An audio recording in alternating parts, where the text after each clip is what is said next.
Panorama group, जो सोचता है वो करता है। आपके अपने सपनों का आशियाना।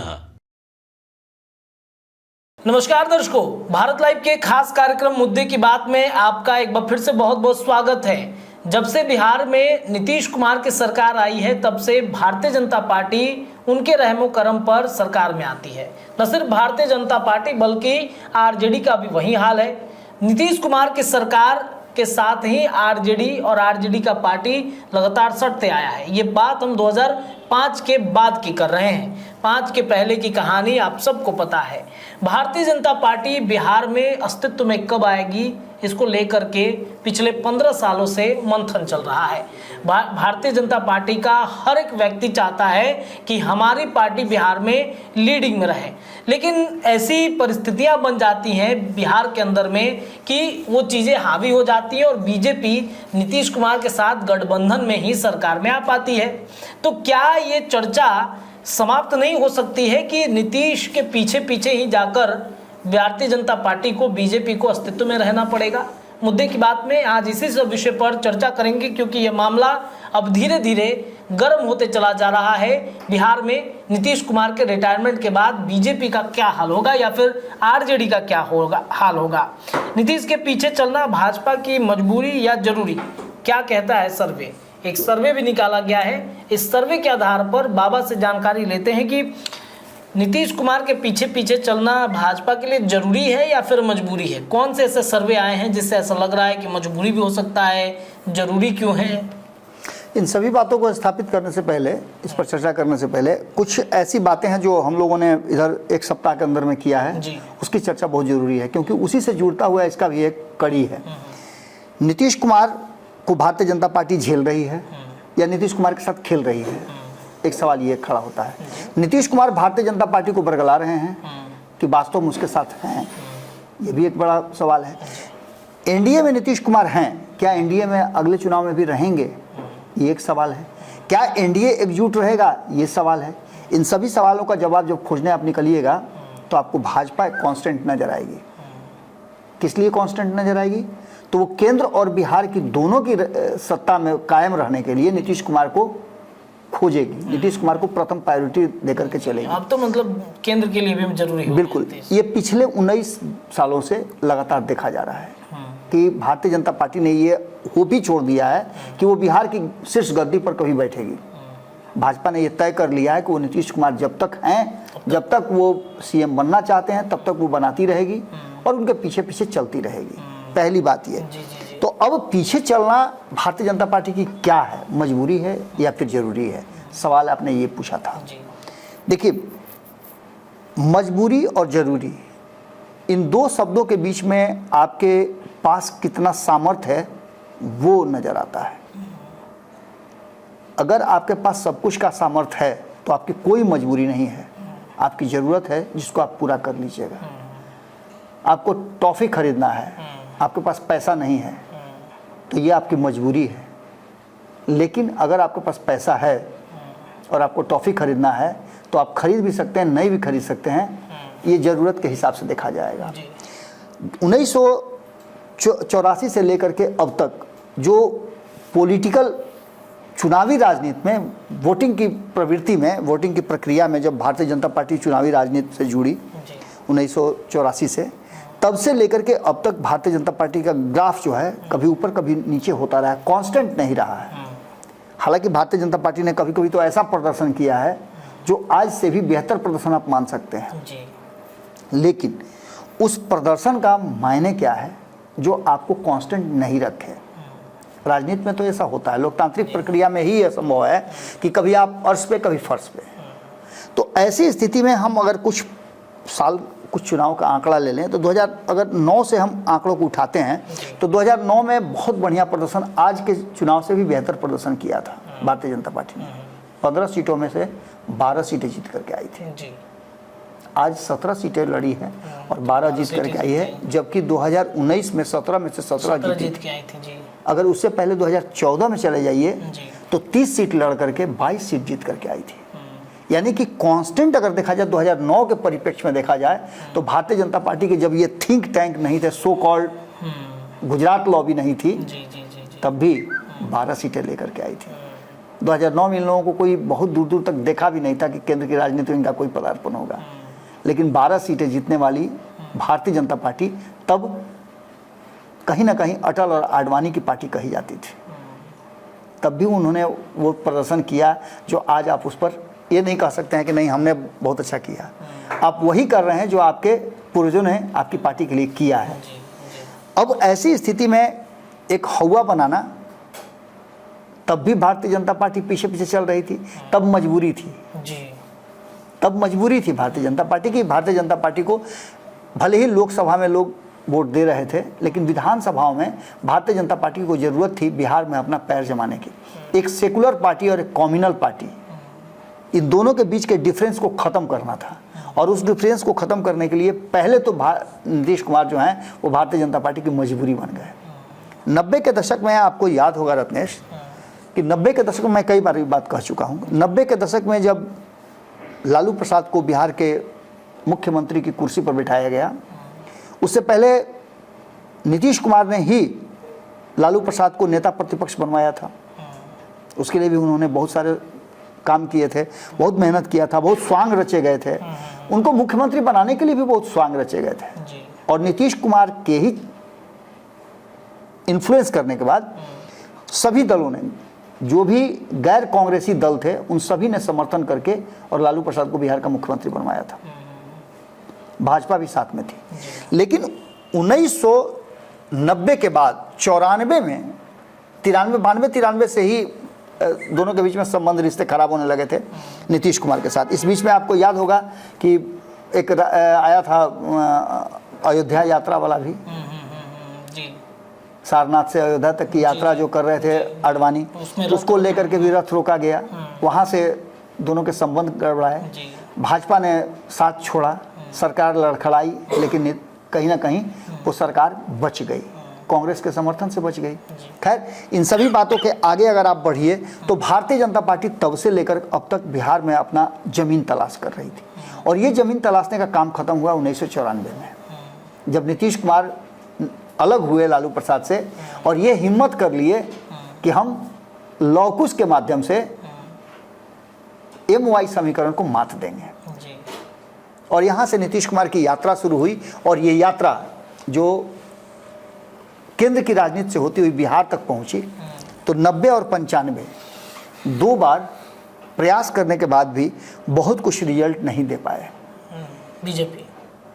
बीजेपी और जदयू, क्योंकि लालू प्रसाद का कद बहुत बड़ा हो गया था। इस बीच में उन्होंने कांग्रेस के साथ भी सांठगांठ कर लिया था, उसी कांग्रेस से जिस कांग्रेस को हरा करके वो सत्ता में आए थे। सियासत में ये संभव है, होता है। इसके बाद की कहानी अगर आप आगे लेकर के चलें, तो आज जिस बात की चर्चा हम कर रहे हैं कि भाजपा के लिए नीतीश जरूरी है कि मजबूरी है, तो निश्चित रूप से जब समता पार्टी बना करके नीतीश कुमार भाजपा के साथ जुड़े, तब नीतीश कुमार पर बहुत सारे लांछन लगाए गए। कहा गया कि वो कम्युनल पार्टी के साथ जा रहे हैं, जो मुस्लिम विरोधी हैं उनके साथ जा रहे हैं, इस देश को बर्बाद करने के लिए जा रहे हैं। ये सारी बातें कही गई, और सब कुछ बर्दाश्त करके नीतीश कुमार ने अटल आडवाणी के साथ एक NDA गठबंधन बनाया, और उस गठबंधन के तहत वो चलते रहे। अटल और आडवाणी को ये बात पता थी। आज के लोगों को भले हो सकता है कि कभी कभी बच्चा को नहीं देखते हैं, आप जिद कर लेता है कि हमको चांद चाहिए, तो उसके लिए क्या किया जाता है, थाली में पानी लेकर के और उसको चांद दिखाया जाता है। निश्चित रूप से आज जो स्थिति है कि नीतीश कुमार उस चांद की तरह है जो चाहिए भारतीय जनता पार्टी को, तो अभी आप पानी में ही देख सकते हैं, आप डायरेक्ट नहीं, या तो नहीं वहाँ पहुँच भी नहीं पाइएगा, क्योंकि वहाँ पहुँचे जल जाइएगा। जब आप पहुँचने की कोशिश किए हैं तब तक बिहार की राजनीति से बाहर हो गए हैं, यानी जल गए हैं। तो ऐसी स्थिति में भारतीय जनता पार्टी के लिए नीतीश कुमार मजबूरी है, लेकिन हम इस बात को सिर्फ इतना ही कह करके नहीं चुप हो सकते हैं। नीतीश कुमार मजबूरी के साथ साथ जरूरी भी हैं।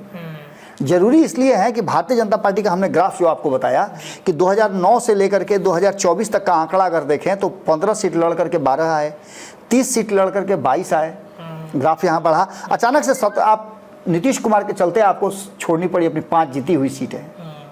हम 30 की बात नहीं कर रहे हैं जो आप लड़े थे, हम 22 जीती हुई सीट की बात कर रहे हैं। उसमें से 5 सीट घटाना पड़ा आपको नीतीश कुमार को अपने साथ रखने के लिए।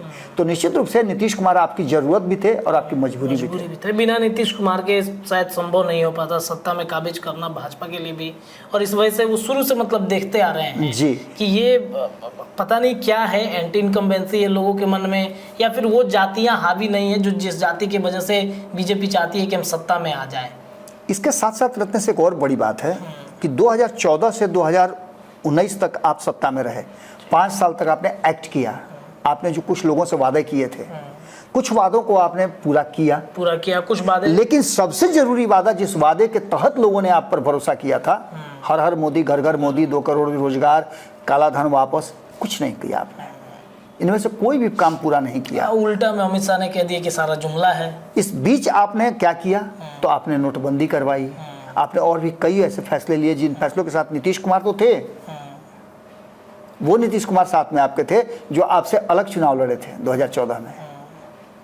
2017 में नीतीश कुमार वापस आए और नीतीश कुमार के लिए आपको सीटें छोड़नी पड़ी, और तब छोड़नी पड़ी जब आप अपने सबसे उच्च कोटि पर थे, सबसे ऊंची पायदान पर बैठे हुए थे, तब आपको नीतीश की ज़रूरत महसूस हुई। यानी नीतीश आपकी मजबूरी है। यहाँ से 2019 के चुनाव में 17-17-6 का फार्मूला तय हुआ, और इस फार्मूले में नीतीश कुमार एक सीट कम लाए। नीतीश ने तब भी आपको दिखाया कि मैं आपकी ज़रूरत हूँ। आप पूर्ण बहुमत की सरकार भले चला रहे थे, लेकिन नीतीश कुमार ने आपको उठा के पटक के दिखाया कि मेरे बिना आप कुछ नहीं कर सकते हैं।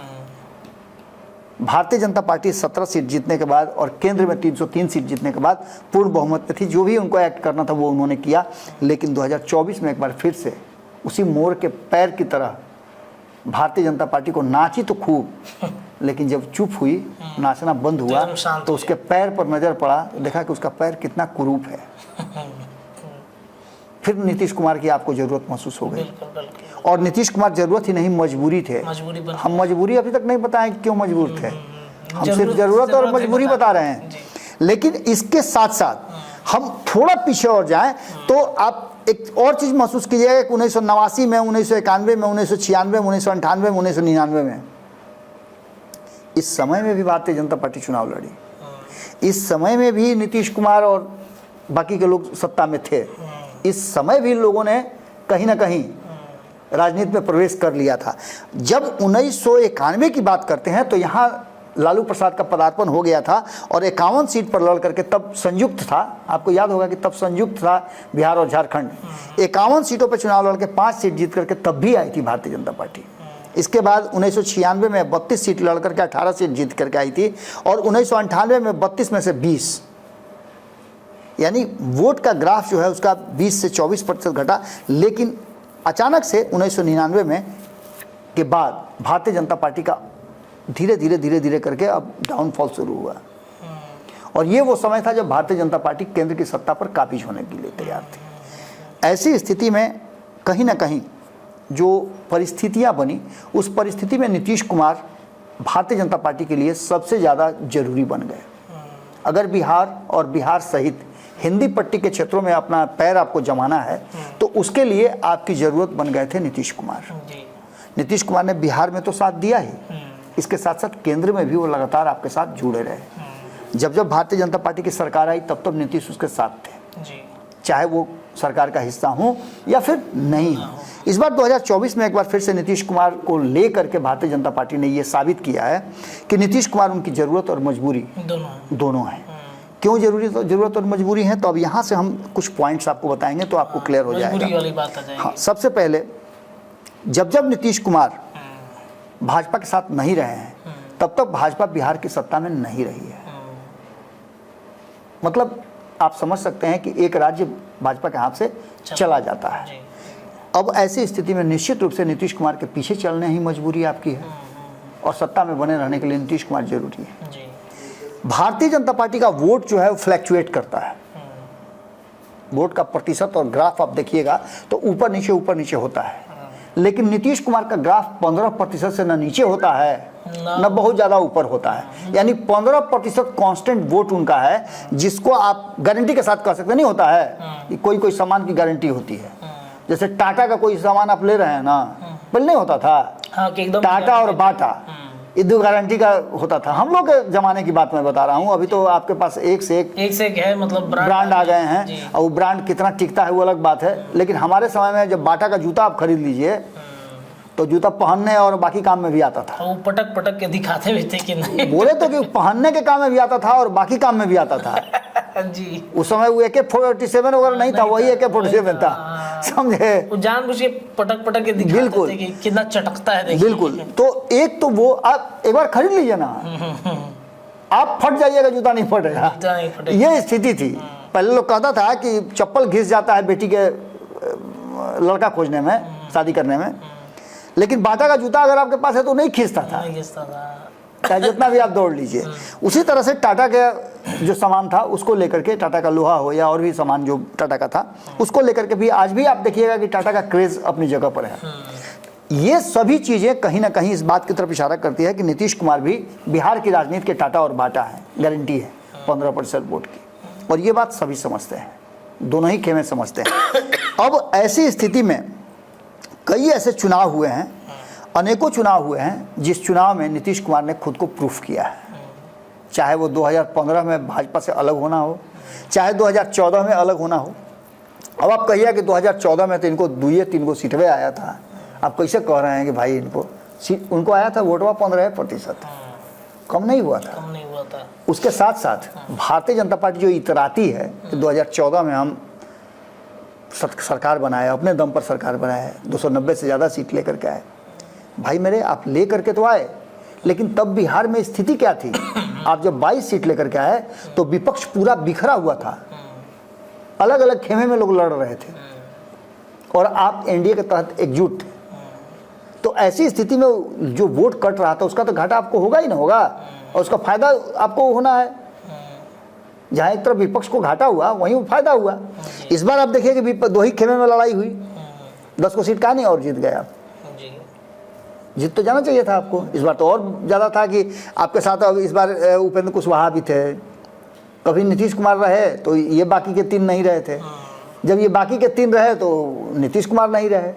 इस बार तो सभी थे ना आपके साथ। चिराग पासवान भी थे जो 100% स्ट्राइक रेट के साथ हैं, जीतन राम मांझी 100% स्ट्राइक रेट, अब उपेंद्र कुशवाहा का वोट भी 100% स्ट्राइक रेट लेकर के चलिए, सीट भले ही वो हार गए हों। इसके साथ साथ नीतीश कुमार भी आपके साथ 15% वोट वाले थे, तब भी आपने 30 सीट जीती, तो इसका मतलब आपका ग्राफ गिरा है। नीतीश का तो 15% आया, उनका तो जो है उतना। चिराग पासवान का अपना जो परसेंटेज था वो आया, जीतन राम मांझी का भी परसेंटेज आया, घटा किसका? आपका घटा।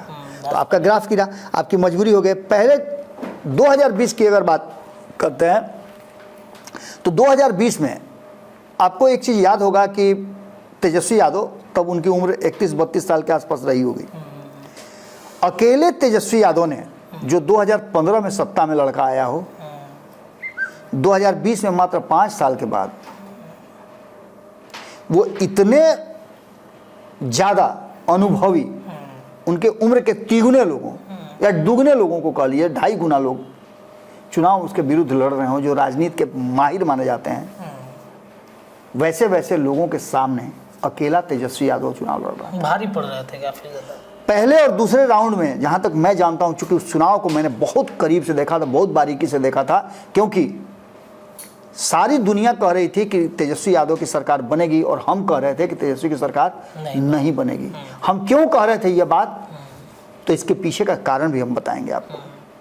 हम इसलिए ये बात कह रहे थे कि नीतीश कुमार का 15% वोट कांस्टेंट था, नीतीश सत्ता में थे और भाजपा उनके साथ थी।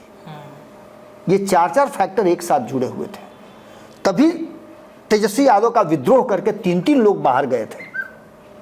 हालांकि विद्रोह तो एनडीए में भी हुआ था, एक बाहर निकले थे, उसके जगह पर 2 लोग आए थे, तो वहां तो मैच्योर हो गया, फिल इन द ब्लैंक्स भर दिया इन लोगों ने, लेकिन आपके यहां नहीं भरा था। ये एक कारण था। दूसरा, तेजस्वी यादव ने जिस तरह से लड़ाई लड़ी, हैट्स ऑफ। एक 31-32 साल का लड़का जो 5 साल पहले राजनीति में आता हो, लालू प्रसाद का पोस्टर बैनर भी उसके साथ नहीं हो, वैसी स्थिति में वो चुनाव लड़ता हो और सबसे बड़ी पार्टी का दर्जा मिल जाता हो, तो निश्चित रूप से भारतीय जनता पार्टी के यहाँ नाकामी है। ये तेजस्वी का मेहनत ही कह सकते हैं कि बिल्कुल बिल्कुल। और यही डर भारतीय जनता पार्टी को हमेशा नीतीश कुमार के साथ रहने के लिए मजबूर करती है और नीतीश जरूरी हो जाते हैं। वो भारतीय जनता पार्टी हमेशा से सोचती होगी काश कुछ और सीट 100 का आंकड़ा पार कर गए होते तो नीतीश का जरूरत हमको नहीं पड़ता।